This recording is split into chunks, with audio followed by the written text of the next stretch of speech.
Hello friends, स्वागत है आप सभी का हमारे यूट्यूब चैनल में।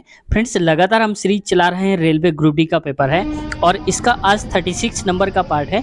इससे पहले हमने कुछ पार्ट्स एनटीपीसी के करवाए हैं और ग्रुप डी के अब करवा रहे हैं। तो अगर आपने पिछले पार्ट्स नहीं देखे तो हमारे चैनल के प्लेलिस्ट में जाकर के आप उन सारे पार्ट्स को आसानी से देख सकते हैं। प्लेलिस्ट आपको मिल जाएगी, पिछले वर्ष के पेपर के नाम से मिल जाएगी वहाँ पर।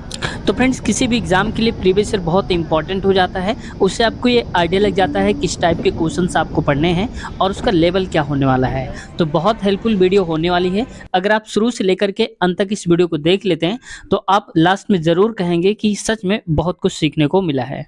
तो शुरुआत करते हैं आज की इस वीडियो की। लेकिन दोस्तों, इससे पहले अगर आप चैनल पर नए हैं और अभी तक हमारे चैनल को सब्सक्राइब नहीं किया है तो आपसे रिक्वेस्ट है, चैनल को सब्सक्राइब कर लीजिए और बेल आइकन दबा लीजिए, जिससे हमारे जब भी हम वीडियो अपलोड करें तो आपके मोबाइल पे नोटिफिकेशन आ जाए और आप देख पाएंगे कि नई वीडियो अपलोड हो चुकी है। तो जैसे कि आप देख पा रहे होंगे, 18/8/2022 का दूसरी पाली का ये क्वेश्चन पेपर है जो हम करने जा रहे हैं।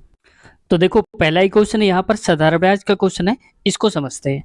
कह रहा है 2000 की राशि पर 8.25% वार्षिक दर से 7 फरवरी 2022 से 20 अप्रैल 2022 तक की अवधि के लिए साधारण ब्याज क्या होगा। तो देखो, यहाँ पर सिर्फ कंफ्यूजन जो होगा आपको ये होगा डेट में, जहाँ हम लोग दिक्कत करते हैं। तो उसको समझते हैं। तो सबसे पहले देखो, राशि कितनी है, ये है 2000।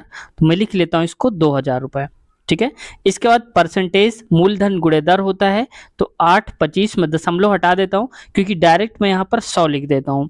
ठीक है, 100 मतलब पॉइंट हटा तो नीचे आ गए 2 जीरो। अब नीचे क्या होता है इसको अभी नहीं लिखेंगे। आगे देखो, टाइम कितना है, 7 अप्रैल से लेकर के 7 फरवरी से लेकर के 20 अप्रैल तक। तो ये हो जाएंगे कुल 73 दिन। ठीक है। अरे भाई, अगर जोड़ोगे आप तो कितना आएगा, 22 दिन आ जाएंगे फरवरी के, फिर मार्च पूरा 31 दिन का और 20 दिन का, ये हो जाएगा। तो जोड़ लो, ये हो रहा है 4 3 7 73, 73 आ रहा है। तो यहाँ पर 73, लेकिन ये दिन है और दिन को साल में बदलने के लिए 365, माफ कीजिएगा, इसको 365 कर लो, 365 नीचे लिखेंगे। अब ये नीचे होता है गुणे में 100, तो 100 कर दो। ये 100 जो आया है पॉइंट हटाने के बाद आया है। देखो, 3 जीरो ये ऊपर काट दो, 2 जीरो ये, 1 जीरो ये कट गया। जब इसको और आगे सॉल्व करोगे तो ये मान लो कि इसका मल्टीप्लाई इससे करा दो, तो ये हो जाएगा कितना, या पहले एक काम करो, इसको काट लो। तो 5 एकम 5 होता है और 5 6 का 30 होता है, 5 25 होता है, गुणे में 73 कर दो और गुणे में इधर 2 कर दो। आगे है 5 7 35 और यहाँ पर आएगा 5 3 15, 73 से 73 कट गया और नीचे बचा होगा हमारे पास एक जीरो एक्स्ट्रा, यानी कि ये 10 गुणे में 10। अब मल्टीप्लाई करा दो तो ये हो जाएगा 2 पंचे 10, 2 छक्का 12, 1 13, 2 एकम 2, 1 हो जाएगा 330 बटे में 10। तो जीरो जीरो कट जाएगा। मैं इसको और साफ करके लिख देता हूँ। तो यहाँ पर, तो अगर इसको आप काटोगे तो यहाँ पर जीरो जीरो कट जाएगा तो बचेगा 33। तो ये कितना हो जाएगा, 33 रुपए। बस इसमें कैलकुलेशन था और कुछ नहीं था। अगर आप इतना समझ गए तो आसानी से कर ले जाएंगे। अगला देखो, अगला क्वेश्चन रीजनिंग का है। निम्न श्रृंखला के आधार पर पूछे गए प्रश्न का उत्तर दीजिए। अब कह रहा है, ये कोई सीरीज देख रखी है और पूछ रहा है उपरोक्त श्रृंखला में ऐसे कितने स्वर हैं जिनमें से प्रत्येक के ठीक पहले एक व्यंजन है और ठीक बाद भी एक व्यंजन है। यानी कि मान लो कि यहाँ पर अगर स्वर लिखा हो तो यहाँ भी व्यंजन होना चाहिए और यहाँ भी व्यंजन होना चाहिए। तो हमें पता है कि जो स्वर होते हैं वो क्या होते हैं, ए ई आई ओ और यू, इनमें से कोई आएगा। इनके इधर और इधर अगर दिया होगा कोई भी व्यंजन तो समझेंगे, उसको काउंट करेंगे। इसको मैं थोड़ा सा जूम करता हूं समझने के लिए। अब देखो, यहाँ पर देखो वावल कौन सा है, तो पहला जो वावल मिलेगा हमारे पास वो मिलेगा आई, और आई के बाद देखो वाई भी एक क्या है, ये यहाँ पर व्यंजन है और आर भी व्यंजन है। तो एक तो हो गया हमारे पास ये। दूसरा वाले में देखो ए क्या होता है, ए वावल होता है। तो आर यहाँ पर क्या है, व्यंजन है, और वाई व्यंजन है। तो इसको भी एक काउंट कर लो, ये हो जाएगा। तो हो गए 2 हमारे पास। अब आगे देखो, ई यू नहीं होगा क्योंकि दोनों वावल पड़ जाएंगे। आई को देख लो तो यहाँ पर जी और आर दोनों ही क्या है, ये व्यंजन है। तो 3 हो गए। अब इसके बाद एक और देखो, ओ एक साथ है, ये दोनों ही स्वर हैं तो नहीं होगा ऐसे। और इसके बाद ये है यू वाला, तो देखो बी और बी ये दोनों है। तो कितने हो गए, 1 2 3 और 4। तो कुल मिला के 4 जोड़े ऐसे बन रहे हैं जिनके बीच में वावल है और दोनों तरफ व्यंजन है। तो ये हो जाएगा चौथा ऑप्शन सही, पहला ऑप्शन सही हो जाएगा। अगला क्वेश्चन है, उस विकल्प का चयन करें जिसका पांचवी संख्या से वही संबंध है जो दूसरी संख्या का पहले से संबंध है। कुल मिला के कहना चाहता है एक सीरीज देख रखी, ये से 10 से 55 बनाया गया है, 12 से 65, तो 18 से क्या बनाएंगे ये कहना चाहता है। तो इसको थोड़ा सा जूम करके दिखाता हूँ आपको। अब देखो 10 से 55 कब हुआ होगा, यानी कि 10 में 5 का गुणा कराया गया होगा, तो 10 पन्ना 50 और 5 जोड़ दिया गया होगा, यानी कि गुणे 5 प्लस 5 करके चल रहा है। देखो यहाँ पर 12 पंचे 60 और 60 में 5 जोड़ा होगा तो 65 हो गया होगा। ठीक वैसे ही क्या हो जाएगा, 18 पंचे 90 और 90 में से 5 जोड़ दो तो क्या आ जाएगा, 95। तो सही उत्तर हमारा हो जाएगा तीसरा, यानी कि 95 वाला राइट आंसर हो जाएगा। अगला, इसको थोड़ा छोटा करूंगा। इसमें कह रहा है चलो लोकू उत्सव किस राज्य में मनाया जाता है। तो ये जो उत्सव है ये मनाया जाता है अरुणाचल प्रदेश में। देखो ऐसे क्वेश्चन क्या होते हैं करंट अफेयर के दौर पे भी देखने को मिल जाते हैं। कैसे कि हाल ही में कभी हुआ रहा होगा, जब पेपर के आसपास रहा होगा तो इसको भी पूछ लिया है। तो दोनों का काम कर जाता है, करंट अफेयर का भी कर जाएगा और आपकी जीके को भी कर जाएगा। तो अरुणाचल प्रदेश सही उत्तर हो जाएगा। अगला क्वेश्चन है 20 महिलाएं एक कार्य को 15 दिन में पूरा करती है, 16 पुरुष उसी काम को 15 दिन में पूरा करते हैं। एक पुरुष और एक महिला की कार्य कुशलता का अनुपात ज्ञात कीजिए।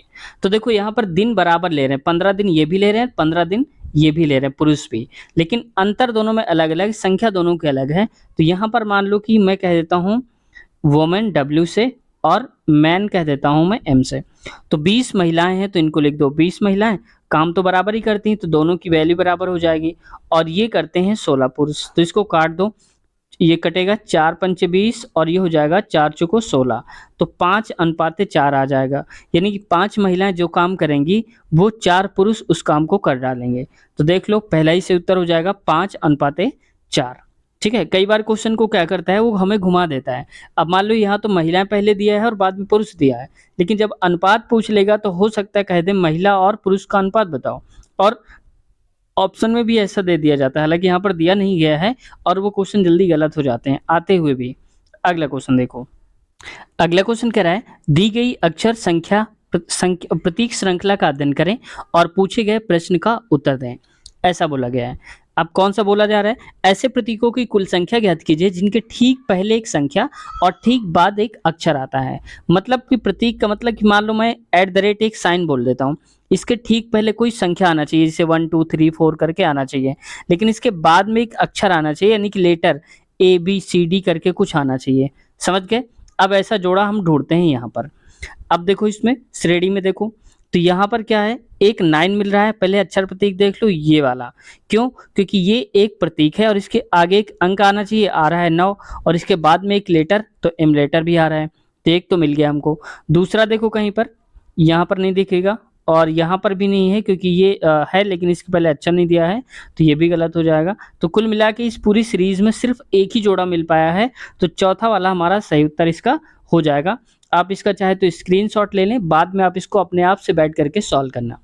अगला क्वेश्चन लिखा हुआ है, इसमें कहा जा रहा है 1930 में नमक उत्पादन पर ब्रिटिश एकाधिकार के खिलाफ इनमें से कौन सा अहिंसक विरोध किया गया था। तो आपको पता होगा कि दांडी यात्रा की शुरुआत करी गई थी 1930 में, महात्मा गांधी ने शुरू करा था। और आपको ये बताना है क्वेश्चन में कि दांडी यात्रा में कुल कितने लोग शामिल थे, उनकी संख्या क्या थी। कमेंट सेक्शन में बताना है और देखते हैं किसका जवाब सही आता है। उन सबको रिप्लाई देने की हम पूरी कोशिश करेंगे। तो दांडी यात्रा सही उत्तर हो जाएगा इसका। अगला क्वेश्चन देखो, नेक्स्ट क्वेश्चन में है प्रथम पंचवर्षीय योजना के शुभारंभ के समय, यानी कि शुरुआत के ही समय योजना आयोग के अध्यक्ष इनमें से कौन से थे। कुल मिला के कहना चाहता है प्रथम पंचवर्षीय योजना जो बनाई गई थी उसके योजना आयोग के अध्यक्ष कौन थे। तो ये थे प्रधानमंत्री थे, तो पंडित जवाहरलाल नेहरू सही उत्तर इसका हो जाएगा सेकंड वाला। अगला क्वेश्चन, यदि एक आपतित प्रकाश किरण किसी अवतल दर्पण के वक्रता केंद्र से गुजरती है तो आपतित किरण और परावर्तित किरण के बीच बनने वाला कोण क्या होगा। तो देखो अवतल दर्पण के वक्रता केंद्र से गुजरती है, तो वक्रता केंद्र से अगर गुजरेगी तो वक्रता केंद्र पर ही बनेगा, तो इसका मतलब कोण हमारा 0 डिग्री का हो जाएगा। तो सही उत्तर हमारा पहला वाला है। अगला क्वेश्चन, जैन धर्म में जैन शब्द संस्कृत शब्द जिन से बना हुआ है लिया गया है, जिसका अर्थ है अर्थात जिसने सभी मानवीय भावावेशों पर विजय प्राप्त कर ली हो। तो इसका मतलब होता है विजेता। तो जिन जो है जिसका अर्थ होता है विजेता, तो जैन धर्म में जैन लिया गया है, इसका मतलब है विजेता से। अगला क्वेश्चन है संघाई हिरण इनमें से किस भारतीय राज्य में पाई जाने वाली एक स्थानिक प्रजाति है? तो ये मणिपुर में पाई जाती है, जो संघाई हिरण की एक प्रजाति है ये। अगला क्वेश्चन नेक्स्ट, चुंबकीय क्षेत्र के अंदर स्थित धारावाही चालक पर लगने वाला बल ज्ञात करने के लिए प्रयुक्त फ्लेमिंग के बाएं हाथ के नियम के अनुसार अंगूठा और तर्जनी क्रमशः डैश और डैश की दिशाओं में निरूपित करते हैं। तो देखो, जो हमेशा अंगूठा होता है वो बल की दिशा को बताता है ऊपर की तरफ, अगर हम देखेंगे, ठीक है, ये बल की दिशा को बताता है, और जो तर्जनी होती है वो हमें बताता है चुंबकीय क्षेत्र की दिशा, ठीक है। तो अंगूठा बताता है चुंबकीय बल और चुंबकीय क्षेत्र बताता है जो उंगली होती है तर्जनी वाली। अगला क्वेश्चन नेक्स्ट है, निम्नलिखित में से कौन सा भाग पौधों में गैसीय विनिमय में सहायक होता है? रंध्र होता है। रंध्र आप जानते होंगे कि वहां पर छोटे छोटे जो छिद्र होते हैं पत्तियों में, वो गैसीय विनिमय के लिए सहायक होता है, इसी से इवापोरेशन होता है। अगला क्वेश्चन देखो, ये रीजनिंग का क्वेश्चन आ गया है। इसमें कहा जा रहा है एक निश्चित कूट भाषा में FUEL को 50 और जीर को 44 लिखा जाता है, उसी कूट भाषा में फेयर को हम क्या लिखेंगे? तो पहले हम ये जान लें कि इससे ये 50 कैसे आया है, तभी हम उसको निकाल पाएंगे। तो इसको मैं जूम करता हूँ थोड़ा सा, ताकि यहाँ से हम लोग पता लगा सकें। तो देखो, इसमें FUEL लिखा गया है, तो एफ होता है 6 नंबर पे, और U आता है हमेशा 21 नंबर पे, और इसके बाद E आता है 5वें पे, और जो L आता है JKL यानी कि 12 नंबर पे आता है। और इस सर अगर हम जोड़ेंगे इन सबको तो हो जाएगा 21 6 27 5 32 और 32 12 हो जाएगा 44। तो ये था 50, तो प्लस 6 अपने आप से जोड़ दो तो ये हो जाएगा 50। अब ठीक वैसे ही इसमें भी हमने निकाल कर देखा है तो आ रहा है, आप भी एक बार ट्राई कर लेना। और फेयर वाला अब हमें बताना है, तो फेयर के लिए आ जाते हैं जरा सा। तो देखो यहाँ पर फेयर के लिए करेंगे तो मैं इसको लिख देता हूँ थोड़ा और सही से ताकि दिख जाए। फेयर FARE, ठीक है। EF आता है, एफ का मतलब 6 नंबर पे, प्लस का 1 नंबर पे, आर कितने पर आता है अभी हमने निकाला था, तो आ जाएगा ये 18 नंबर पे, प्लस लगा दो, ई आता है 5 नंबर पे। इन सबको जोड़ लो, ये हो जाएगा 6 1 7 और 18 7 25, 5 हो जाएगा 30, तो 30 हो जाएगा, और 6 अपने आप से जोड़ दो तो हो जाएगा टोटल मिला के 36। तो सही उत्तर इसका हो जाएगा 36 वाला, जो भी ऑप्शन दिया गया है। अगला क्वेश्चन नेक्स्ट, मैथ्सिन राम पृथ्वी पर स्थित सर्वाधिक आर्द्र स्थान यानी कि वेटेस्ट प्लेस है, और यह डैश में स्थित है। तो ये है कहाँ पर? ये खासी पहाड़ियां हैं वहां पर, ठीक है, मेघालय, मासिन राम मेघालय में पड़ता है, आप जानते होंगे। सर्वाधिक बारिश यहीं पर होती है हमारे देश भर में। अगला क्वेश्चन अगला है, इनमें से कौन से विद्युत मोटर के आर्मेचर के भाग है? देखो, आर्मेचर तक की बात करी जा रही है, तो यहाँ पर मृदु लौह कोर होता है और एक कुंडली जो होती है ऐसे ऐसे लिपटा रहता है, देखा होगा आपने, ठीक है। तो ये दो भाग होते हैं, मृदु कोर लौह कोर होता है, एक कुंडली होती है, कुंडली ये लिपटा होता है, कोर मतलब इसका जो हिस्सा होता है ये वाला लोहे का। तो पहला और दूसरा सही है, जबकि चुंबक तीसरा वाला सही नहीं है। तो यहाँ पर देखो, पहला और दूसरा सही उत्तर हो जाएगा ऑप्शन नंबर चौथा वाला। अगला क्वेश्चन देखो, रीजनिंग का क्वेश्चन है ये भी। इसमें कह रहा है OPQRST और U 7 डिब्बे हैं जिन्हें एक के ऊपर एक रखा गया है। तो पहले हम ये मान लेते हैं कि 7 डिब्बे कुल मिलाकर इस तरह से कुछ रखे गए होंगे, पहला वाला, दूसरा, तीसरा, चौथा, पांचवा, छठवां और ये 7वां, ऐसे करके। अब देखते हैं इनका नामकरण करेंगे और आगे बढ़ते हैं। कह रहा है कि इसी क्रम में हो, जरूरी नहीं, तो जैसे PQR लिखा है ऐसा नहीं होगा, अलग अलग हो सकते हैं। तो देखो, हमने बताया था कल की वीडियो में कि जब कभी ऐसे क्वेश्चन आए सीक्वेंस वाले, तो हमेशा ये देखा करो कि हमें तो कोई सबसे ऊपर वाला या तो मिल जाए या सबसे नीचे वाला कोई मिल जाए। तो इसमें जरा ध्यान से देखो, कह रहा है Q को सबसे नीचे रखा गया है, तो इसका मतलब Q हमारा यहाँ पर हो जाएगा। Q, इसको मैं थोड़ा और सही बना देता हूँ, ये वाला Q सबसे नीचे वाले पे आ जाएगा। अब आगे देखो, T को Q के ठीक ऊपर रखा गया है, तो Q अगर यहाँ है तो T हमारा कहाँ हो जाएगा? यहाँ पर T आ जाएगा, ठीक नीचे ऊपर इसके। और अब बोल रहा है T अगर हमें मिल गया है तो यहाँ से देख लो, S और T के बीच केवल एक डिब्बा है, तो T ये है तो S यहाँ पर हो जाएगा, तभी तो एक डिब्बे की गैप आएगी। अब आगे क्या कह रहा है, फिर इसके बाद है R और P, तो R P से हम पता नहीं लगा पाएंगे, और P और Q के बीच केवल एक डिब्बा रखा गया है, किसके बाद? P और Q के बीच। तो P और जो Q दिया है उसके बाद एक डिब्बा, तो अगर हम P को यहाँ पर कर देते हैं तो P Q के बीच में एक ही डिब्बा आएगा, T वाला, तो ये सही है ना।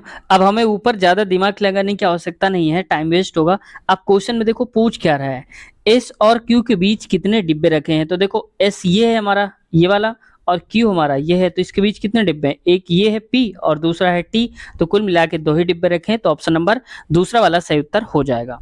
अगला क्वेश्चन इसमें है, उस संख्या का चयन कीजिए जो निम्नलिखित श्रेणी में प्रश्न चिन्ह के स्थान पर आएगा। तो पहले देखो 124 से 129 बनाया गया है, तो 5 जोड़ा गया होगा।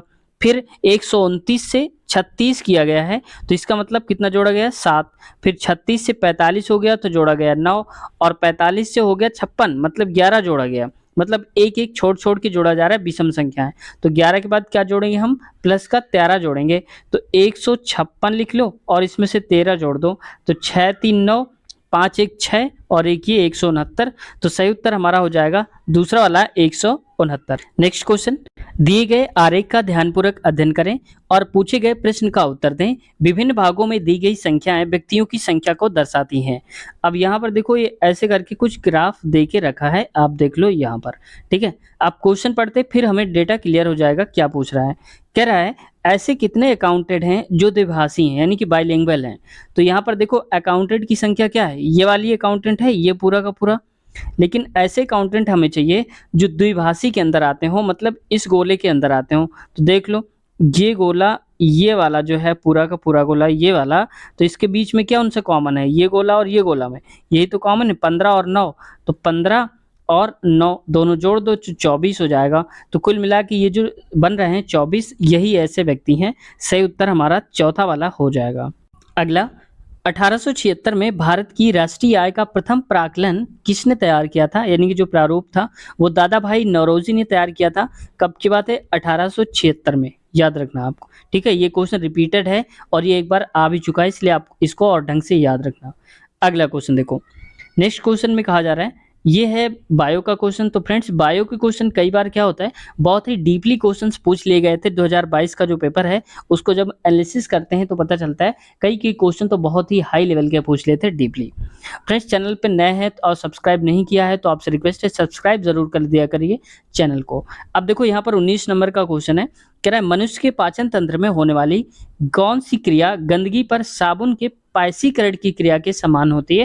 यानी कि गंदगी पर अगर साबुन से क्रिया कराते हैं तो पायसीकरण की क्रिया होती है, ठीक वैसे ही हमारे अंदर भी होती है। तो वो कौन होती है, पित्त लवणों द्वारा बड़ी वसा गोलिकाओं को छोटी गोलिकाओं में विघटित करना, ये भी वही सेम प्रोसेस होता है। तो ऑप्शन नंबर सेकंड हमारा उत्तर हो जाएगा। नेक्स्ट क्वेश्चन देखो, यहाँ पर रीजनिंग का क्वेश्चन दे के रखा है और कुछ कंडीशन दे के रखा है। बहुत ही आसान क्वेश्चंस होते हैं, बस इनको प्रैक्टिस करना होता है आपको। कह रहा है यदि प्लस को भाग और माइनस को ऐसे ऐसे करके दिया है पूरा, निम्नलिखित समीकरण में चिन्ह डैश के स्थान पर यानी कि यहाँ पर क्या आएगा ये बताना है। तो इसको थोड़ा सा मैं बड़ा करता हूँ, बड़ा नहीं भी करूँगा तो भी काम चल जाएगा, आपको दिख तो रहा होगा इतने में। अब देखो यहाँ पर 16 लिखा है तो 16 लिख दो, प्लस को करना है हमें भागे तो भागे में लिख दो यहाँ पर 4। इसके बाद माइनस लिखा है और हम माइनस का अर्थ क्या कर सकते हैं, गुणा, तो हो जाएगा गुणे में 8। फिर देखो भाग लिखा है और भाग का अर्थ है माइनस, तो यहाँ पर कर दो -3, और गुणा है तो गुणे का अर्थ क्या है प्लस, तो लिख दो प्लस का 2।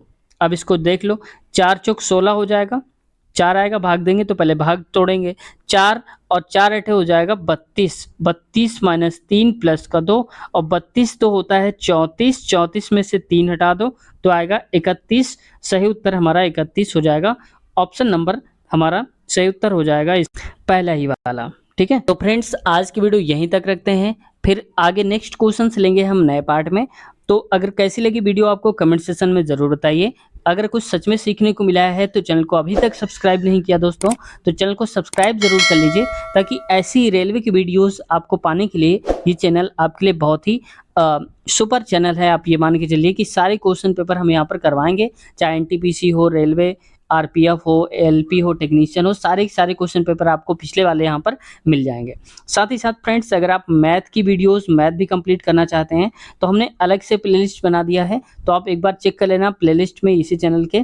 तो मैथ की गणित वीडियोस नाम से बना हुआ है चैनल, माफ़ कीजिएगा, गणित वीडियोस के नाम से प्लेलिस्ट बनी हुई है। वहाँ पर आप क्लिक करेंगे तो सारे पार्ट्स खुल करके आ जाएंगे, सारे चैप्टर्स जो हमने करवा दी हैं और आने वाले समय में और भी हम उसमें करवाते जा रहे हैं। तो तो हमने बेसिक से उठाया और हाई लेवल तक गए हैं और बहुत ही आसान मेथड से हमने बताया है, एक बार आप चेक ज़रूर कर लेना। साथ ही साथ अगर रेलवे के इंटरव्यू के बारे में आप देखना चाहते हैं, इंटरव्यू की वीडियोज़ कि वहाँ पर काम क्या होता है, सैलरी क्या होती है, इन सब के बारे में, तो वहाँ पर हमने वीडियो बना रखी है, ऑलरेडी इंटरव्यू लिया है रेलवे एम्प्लॉइज़ का, तो वहाँ पर आपको मिल जाएगा रेलवे इंटरव्यू या इंटरव्यू के नाम से प्लेलिस्ट मिल जाएगी, आप एक बार चेक कर लेना, वहाँ से आप आसानी से देख सकते हैं। तो एक बार फिर से दोस्तों, चैनल को अभी तक सब्सक्राइब नहीं किया तो सब्सक्राइब ज़रूर कर लें, क्योंकि चैनल आपको बहुत ही हेल्प करने वाला है। तो मिलते हैं नए वीडियो में नए कंटेंट के साथ। अपना ख्याल रखिए और हाँ, कोई क्वेश्चन है तो आप कमेंट में कमेंट करिए, हम ज़रूर रिप्लाई देने की पूरी कोशिश करेंगे। नए वीडियो में मिलते हैं, अपना ख्याल रखिए, टेक केयर, बाय बाय।